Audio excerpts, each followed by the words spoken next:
Hi, my name is Aisha Ramirez, and in today's video I'm going to be talking about the conditions at detention centers. Most specifically, the conditions in immigrant detention centers, or ICE detention centers. Most countries, like the USA, stand by their saying that anybody and everybody is welcome into the country. Well, except North Korea. But the thing is, this is far from true. Many of these countries will then toss these people who came for a better life into detention centers. And then in these detention centers, these people go through horrific experiences. The lack of humanity in these centers is disgusting. According to ICE on their website, they ensure that these detainees are treated humanly, without harm, provided appropriate medical and mental health care, and receive the proper rights and protections to which they're entitled to. But how sure are we that these people are actually given what they say they're given? How many times has the government said that they do something and then they don't? Would we even know if nobody was speaking out about their experiences? If nobody believed these people, would we actually know the truth behind these centers? Over time, as more and more detainees that have left the detention centers have come out and have been speaking out about what has been going on. I've heard several stories, and let me tell you, the fear that these people lived in these centers is indescribable. They come to the country for a better life, they experience horrific experiences, and they are left with guilt and shame because they believe that these experiences happened to them because they decided to come to this country, which I believe is not true, and it's far from the truth. They shouldn't feel that way, because they are in no way at fault for what happened to them, because our government let this happen to them. As I researched more and more, I was infuriated. I was disappointed in our country because we let these things go on in these centers, which are supposed to be safe. We are a country that speaks about freedom, but we have these people in cages, children, mothers about to give birth. I do not believe that is fair. It's not. They are in no way criminals. We're treating them like they are criminals, and because they wanted a better life. One of the major big issues in these centers is the issue of overcrowding. Many photos, videos have arisen in the news, social media platforms, and they show what's the inside of these facilities look like, which is so much different from what the government is trying to make us believe that it looks like. I'm gonna start putting photos up here. If you happen to look closer at these photos, you will see that there are more than 20 people in a very confined space. This is beyond degrading, in my opinion. People are in cages, as if they were animals, and this isn't even the worst part, which saddens me even more. The lack of resources due to the overcrowding in these centers is outrageous. Let us keep in mind that these people have never committed a crime in their life. They do not deserve this treatment, and should not be made believe that they deserve the treatment. For instance, in these cells that are extremely cold, many of these people are made to sleep on concrete benches or directly on the floor. Many women have came out in Smithart Wesley's Pregnant in Captivity, analyzing the treatment of pregnant women in American prisons and immigration centers.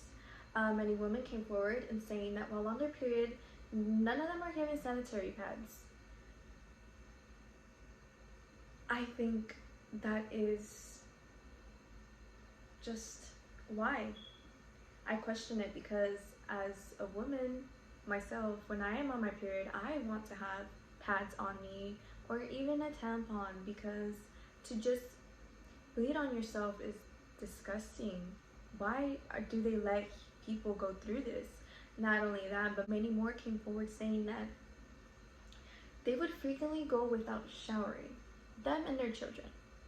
It was also pointed out that none of the people interviewed by the Human Rights Watch were provided with toothpaste or a toothbrush while in these cells. These are small human rights that cannot even be fulfilled by these centers. How much does a toothbrush cost? Like 50 cents if you go to the Dollar Tree or something like that. Why aren't these people being given what they need to be given? Is my question. Why aren't we providing these people with the resources that they are entitled to?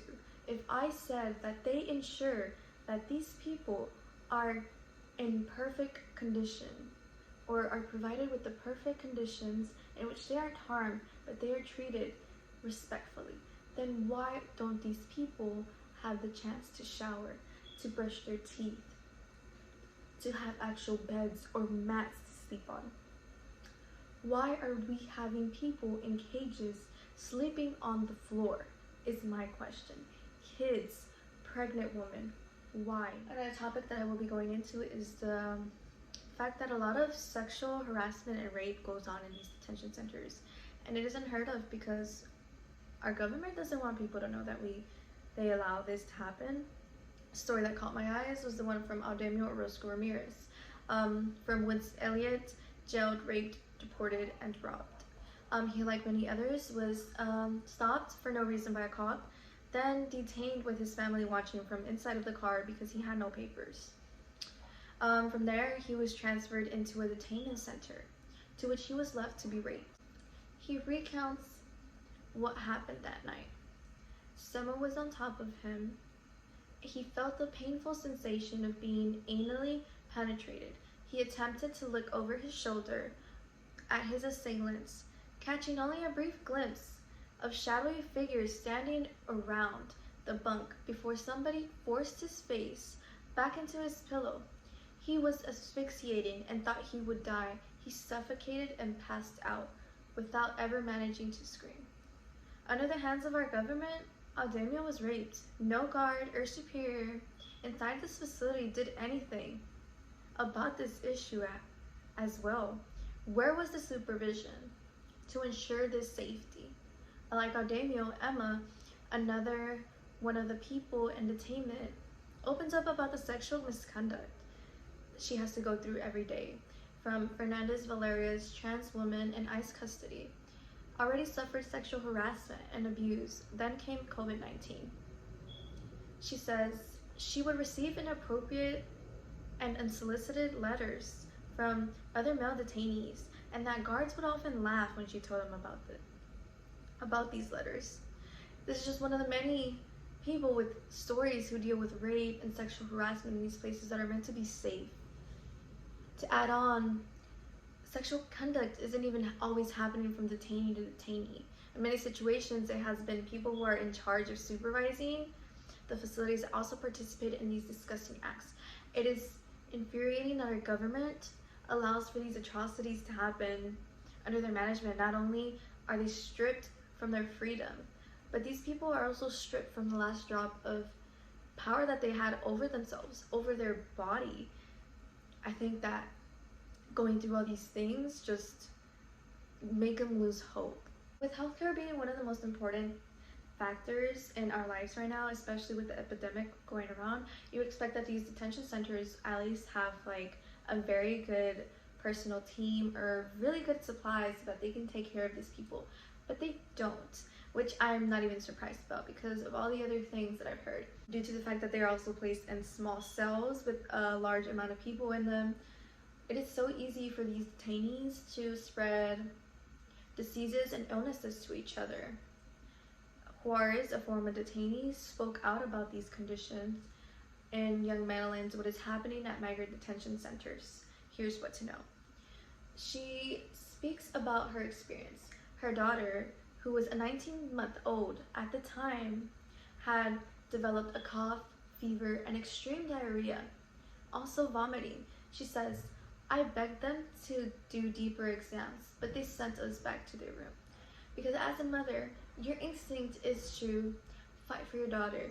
Your daughter's sick, you want to do something. You want to take her to the doctor. But these people denied her care, denied her daughter care. Shortly after she was released, she took herself and her daughter to the hospital immediately, where it was confirmed that she had a viral respiratory infection, and she ended up passing away shortly from this infection. This mother lost her child due to the negligence of those that worked there. Had there been proper care, her daughter would still be alive to this day, and that is what I believe. Another witness from Smith Hart Wesley's Pregnant in Captivity, analyzing the treatment of pregnant women in American prisons and immigration centers, tells about her experience as well. She says she underwent repeated x-rays while pregnant. It was also known that she was pregnant. So it wasn't an error or a mistake that they were just giving her a ton of x-rays and that they didn't know that she was pregnant. No, they were giving her x-rays because they wanted to give her x-rays and they knew she was pregnant. So that's obviously an issue, as x-rays are well known to increase risk of birth defects and fetal growth restriction. I don't think that they really thought that through, or I don't even think that they thought about it. It has shown that they do not care about human life at all. They do not care about these people. They are not providing safety. They are just doing harm. That's what they are doing. When a former detainee was going through a miscarriage, also from Hart Wesley's Pregnant in Captivity, analyzing the treatment of pregnant women in American prisons and immigration centers, she says that an official arrived and they said it was not a hospital and they weren't doctors. They wouldn't look out after me. No woman, no man, no child should go through these situations. She was going through a miscarriage. And what did they do? They told her that it was not their job to ensure that she was safe or well taken care of. So why is ICE on their website saying that they are making sure that they have proper health and mental health care, as this isn't obviously true? What is going on? Why are people going through these things? Why are we letting mothers lose their kids and not help them? It is as if they aren't even considered human in these people's eyes, so they do nothing to help them. But if you're sitting there thinking while watching this video, well, that's kind of on them, they should have never came. Oh, well, this isn't happening to me, so it doesn't matter. I'm going to show you how these people feel. I'm going to tell you, most importantly.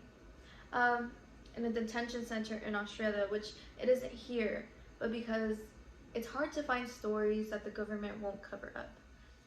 In Australia, which they also have detention centers, many of these refugees have protested, or are still protesting to this day for their human rights in these centers. Not only this, but according to Fisk Lucy, Human Rights and Refugee Protests Against Immigration Detention, refugee struggles for recognition as human, many of them believe that resistance was an important way for detainees to experience their own agency, to take a decision to not eat the food, to create a disturbance and force a response from many authorities, such as self-harming, breaking a piece of camp infrastructure.